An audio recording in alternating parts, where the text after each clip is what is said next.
नमस्कार। आपका बहुत बहुत स्वागत है महिलाओं की सबसे ज़्यादा प्रतिष्ठित पत्रिका गृह लक्ष्मी के फेसबुक लाइव सेशन में मेरे साथ जुड़ने के लिए। मैं हमेशा परिवार की बात करता हूँ, रिश्तों की बात करता हूँ, खुशियों की बात करता हूँ, सफलता की बात करता हूँ, जीवन में जीने का पूरा आनंद लेने की बात करता हूँ। लेकिन आज मैं कुछ अलग और बात भी करूँगा और हमेशा की तरह आज का टॉपिक भी बहुत ख़ास है। पेरेंटिंग में एक बहुत बड़ा फैक्टर है बच्चों की सफलता सुनिश्चित करना, अपनी औलाद का भविष्य सुरक्षित करना और यह देखना कि वो एकेडमिकली एक्सेल कर पाएँ, इम्तिहान में अच्छे नंबर ले पाएँ।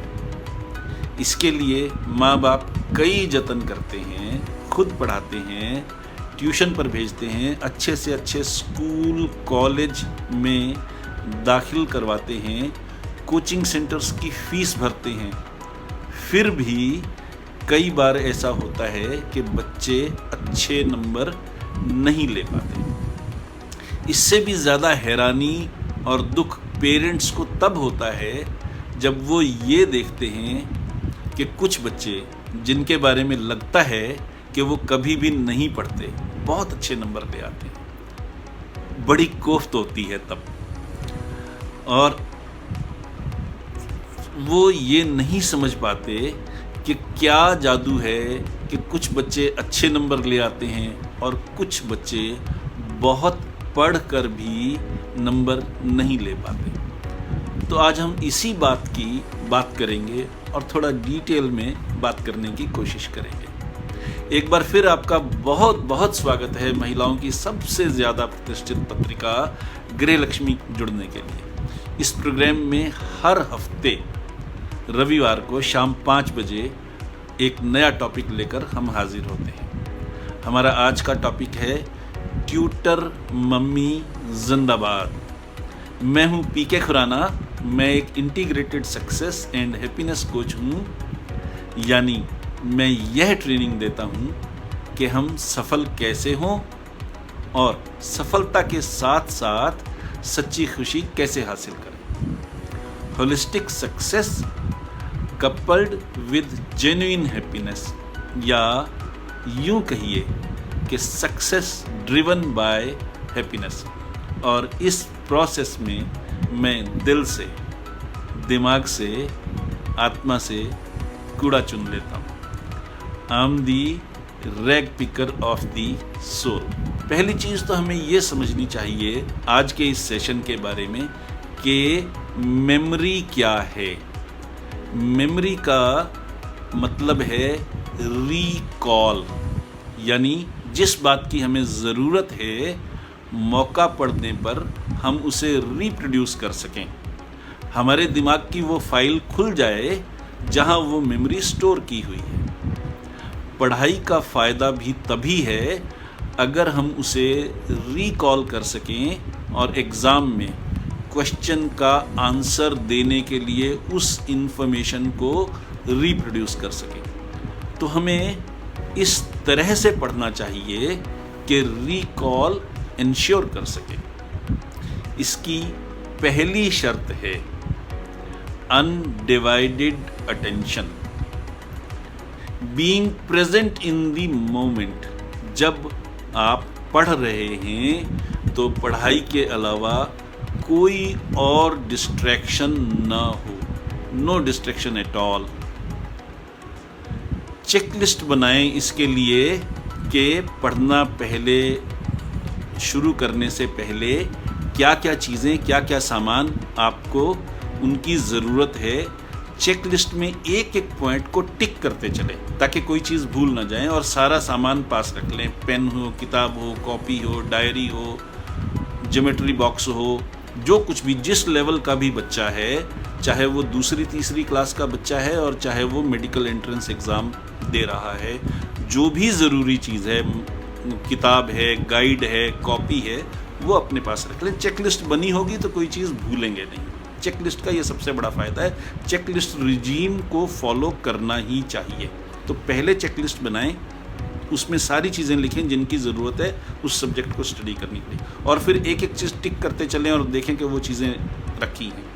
सारी चीज़ें लेकर के बैठेंगे तो डिस्ट्रैक्शन नहीं होगी, बीच में उठना नहीं पड़ेगा और पढ़ाई की तरफ फोकस बना रहेगा। तो पहली चीज़ तो ये है कि डिस्ट्रैक्शन ना हो, और उसके कारण ये लाभ होगा, ये फ़ायदा होगा कि अटेंशन अनडिवाइडेड होगी और बच्चा उसी मोमेंट में प्रेजेंट होकर के पढ़ सकेगा।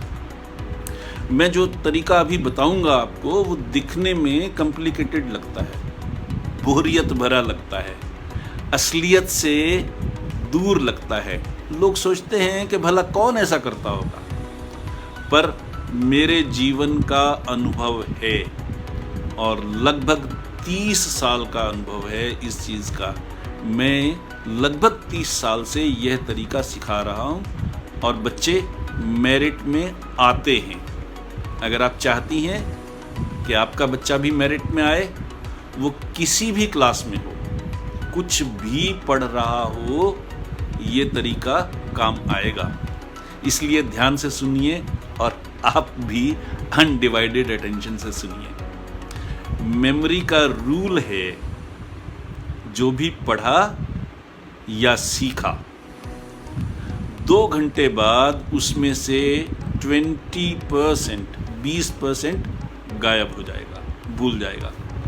8 घंटे बाद 40% गायब हो जाएगा और 24 घंटे बाद यानी 1 दिन बाद 80% गायब हो जाएगा और 3 दिन बाद यानी 72 आवर्स के बाद जय श्री राम, सब कुछ गायब, एकदम ज़ीरो। 3 दिन के बाद जो पढ़ा अगर वो रिपीट नहीं हुआ, रिवाइज नहीं हुआ, तो वो खत्म हो जाएगा, पढ़ना बेकार। इसलिए पढ़ाई के स्टेप्स को समझिए, किस तरीके से पढ़ना चाहिए ताकि वो भूले नहीं और समय पढ़ने पर आप रिकॉल कर सकें। फर्स्ट स्टेप है कैजुअल रीडिंग। जो भी चैप्टर पढ़ना है उसको कैजुअली बच्चा एक बार पूरी तरह से पढ़ जाए। सेकंड स्टेप है उस चैप्टर के लास्ट में जो क्वेश्चंस दे रखे हैं उन क्वेश्चंस को पढ़े और ध्यान से पढ़े, और क्वेश्चंस को पढ़ने के बाद उसी पाठ को दोबारा, उसी चैप्टर को दोबारा पढ़ें और इंटेंस रीडिंग हो, keeping in mind the questions, के उन क्वेश्चंस को ध्यान में रखकर पढ़ें। तो जहाँ जहाँ क्वेश्चन के आंसर्स नज़र आए उनको पेंसिल से अंडरलाइन कर लें। चैप्टर खत्म हो गया, then re read only the underline points. जो पॉइंट्स अंडरलाइन किए थे उनको पढ़ लें for better understanding and better recall, and then jot them down, उनको लिख लें। पहले अंडरलाइन किए हुए हैं उन्हीं को रिवाइज कर लें और फिर उनको किसी कॉपी में, किसी डायरी में, रफ पेपर में, नोट्स की कॉपी में उनको लिख लें। लिखने से वो दिमाग में पक्के हो जाएंगे। अब एक प्रिकॉशन रखने की ज़रूरत है पढ़ाई करते वक्त, जिसको बच्चे नहीं समझते, नहीं जानते। बच्चे पढ़ने बैठे, अगर बच्चा होशियार है, पढ़ाई में इंटरेस्ट है, तो 2 घंटे, 3 घंटे, 4 घंटे लगातार पढ़ता है। It's practically a perfect waste of time. लगातार 2 घंटे, 3 घंटे, 4 घंटे पढ़ना आपकी मेंटल एनर्जी, फिजिकल एनर्जी की वेस्टेज है। नहीं पढ़ना चाहिए, बिल्कुल नहीं पढ़ना चाहिए। क्या तरीका है समझने की ज़रूरत है। हमारे दिमाग में न्यूरॉन्स हैं और जब भी हम कुछ नया सीखते हैं न्यूरॉन्स के नए कनेक्शंस जुड़ते हैं। उनको पक्का होने के लिए समय चाहिए। तो तरीका ये है, आफ्टर एवरी 50 मिनट्स, हर 50 मिनट के बाद 15 मिनट का ब्रेक लेना है। और ब्रेक की भी अपने रूल्स हैं, अपनी फॉर्मेलिटीज़ हैं, उनको समझना, उस रिजीम को समझना ज़रूरी है। ब्रेक का क्या रिजीम है? ब्रेक की सावधानी है 50 मिनट पढ़ा, उसके बाद 10 मिनट में सारे चैप्टर को रिवाइज कर लिया, फिर वहीं खड़े हुए, बाहर नहीं गए, कमरे से कुर्सी से ज़्यादा दूर नहीं गए, जहाँ बैठे थे वहाँ सिर्फ खड़े हुए और थोड़ी देर के लिए स्ट्रेचिंग की, अपने शरीर को अंगड़ाई ली ताकि शरीर में एनर्जी वापस आ जाए। बाहर नहीं जाना, कुछ और नहीं करना, वरना वो ब्रेकअप भी हो सकता है स्टडी से। इसलिए बाहर नहीं जाना, वहीं खड़े थोड़ी देर के लिए स्ट्रेचिंग करनी है, 2 minute 3 minute, max 5 minutes, 5 minute से ज़्यादा नहीं, उसकी ज़रूरत नहीं है। उसके बाद 10 मिनट का ब्रेक लें, शरीर को, दिमाग को पूरी तरह से रिलैक्स होने दें, कुछ मत सोचें। और उस 10 मिनट के ब्रेक के बाद, यानी 5 मिनट स्ट्रेचिंग की, 10 मिनट ब्रेक किया, उसके बाद फिर दोबारा 10 मिनट तक रिवीजन करें उसी पार्ट की जो आपने पढ़ा था।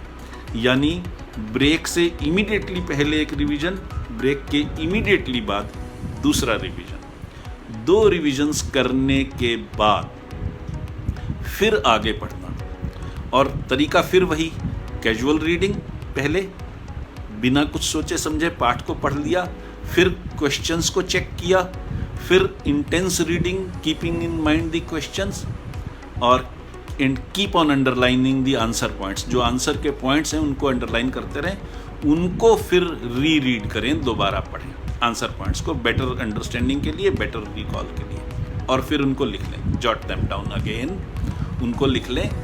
अगला स्टेप बहुत इंपॉर्टेंट स्टेप है, जब ये हो जाए, जितना भी उसने पढ़ना है, अब वो चाहे इस तरीके से ब्रेक ले लेकर के चाहे 2 घंटे पढ़ें, 3 घंटे पढ़ें, 4 घंटे पढ़ें, उसमें दिक्कत नहीं है, पर every 50 minutes there has to be a break, revision, then relaxation, then revision again, then the next chapter. So इस प्रोसेस के साथ अगर वो करते चलेंगे तो वो चीज़ उनके दिमाग में बैठ जाएगी। अब जो अगला स्टेप है वो बहुत महत्वपूर्ण है, बहुत सिग्निफिकेंट है, जहां आपका रोल है। वो रोल ये है कि आपने बच्चे को कहना, जो आपने पढ़ा वो मुझे सुनाना है। Then you need to become his or her tutor, teacher. आपने सिर्फ सुनना है, वो जो कुछ भी पढ़ा है उन्होंने वो आपको सुनाएं, और अपने आप को इवेल्युएट करें कि वो कितना कुछ सुना पाए। उनसे फिर पूछिए, ऑनेस्टली वो बताएं कि कितना कुछ वो सुना पाए, कितने % सुना पाए, कितनी अच्छी तरह से सुना पाए, कितनी अच्छी तरह से रिप्रोड्यूस कर पाए उस इन्फॉर्मेशन को जो उन्होंने डाइजेस्ट की थी। ये रूल है पढ़ने का। उसके बाद प्लीज़ ये ध्यान रखिए, ये पेरेंटिंग है, अपने बच्चों की पेरेंटिंग आउटसोर्स मत कीजिए। आप उसे ट्यूशन पर भेजें, वो शायद हो सकता है कि उनके टाइम की और एनर्जी की वेस्टेज हो। अगर बच्चे छोटे हैं, जिस लेवल तक भी आप पढ़ा सकती हैं, देखिए इंटरनेट पे सारा ज्ञान अवेलेबल है, हर क्लास के क्वेश्चन पेपर्स अवेलेबल हैं, उनके आंसर्स अवेलेबल हैं। थोड़ा सा टाइम इन्वेस्ट करके आप उनको देख सकती हैं और समझ सकती हैं कि बच्चे ने जो सुनाया वो कितना मीनिंगफुल है, कितनी उसमें इंफॉर्मेशन अच्छी है। ये मेहनत अपने बच्चे के लिए करना आपकी जिम्मेदारी है। आखिर में मैं यही कहूँगा कि आप सब ने इतने धीरज के साथ मेरे साथ इतना समय गुजारा, इसके लिए दिल से शुक्रिया। आपके मन में कोई सवाल हो, कुछ पूछना हो, इसके साथ ही गृहलक्ष्मी के फेसबुक पेज पर ट्यूटर मम्मी जिंदाबाद अब ख़त्म होता है। अपने होस्ट हैप्पीनेस गुरु पीके खुराना को अब इजाज़त दीजिए। अगले हफ्ते रविवार को शाम 5 बजे फिर मिलते हैं एक नए टॉपिक के साथ। तब तक के लिए खुश रहिए, स्वस्थ रहिए और जीवन का आनंद लीजिए, और अपने बच्चों के करियर में सफलता का इंतज़ाम कीजिए। इसी शुभकामना के साथ मैं विदा लेता हूँ। नमस्कार।